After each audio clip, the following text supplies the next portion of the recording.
Australia is boiling with a new kind of tension, and it's aimed squarely at India.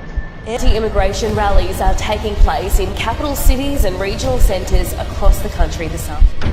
In August 2025, thousands marched through major cities with signs demanding Indians out and halt to all mass immigration. Over the past decade, the number of India-born residents has more than doubled, racing past 900,000 and reshaping suburbs from Sydney to Melbourne. Just a decade ago, around 380,000 India-born residents called Australia home. But by mid-2024, that number had exploded to nearly 916,000. The Indian community, more than doubled in just 10 years, officially overtaking the Chinese as the largest migrant group after the British. This rise didn't happen by accident. Australian universities recruited Indian students aggressively. Employers sought skilled tech and healthcare workers, and the government viewed Indian migration as an economic boost to offset an aging population. For most of that period, Australians largely welcomed the energy and talent that newcomers brought. But this rapid growth consequently fueled a backlash. A vocal minority in Australia blames the recent influx of Indians for soaring rents, overcrowded trains, and strained hospitals. Every man dies, but not every man lives. That is Australia.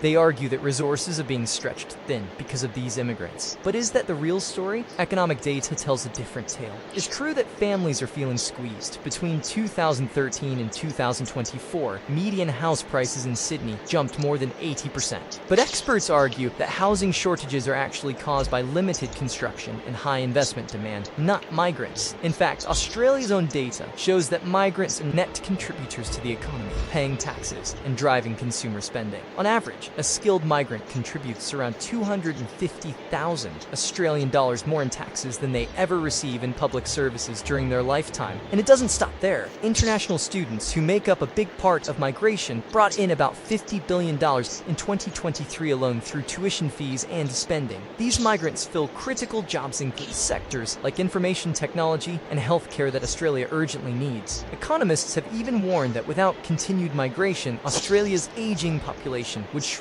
the workforce and slow the entire country's national growth. Beyond economics, however, lies a deeper fear of cultural change.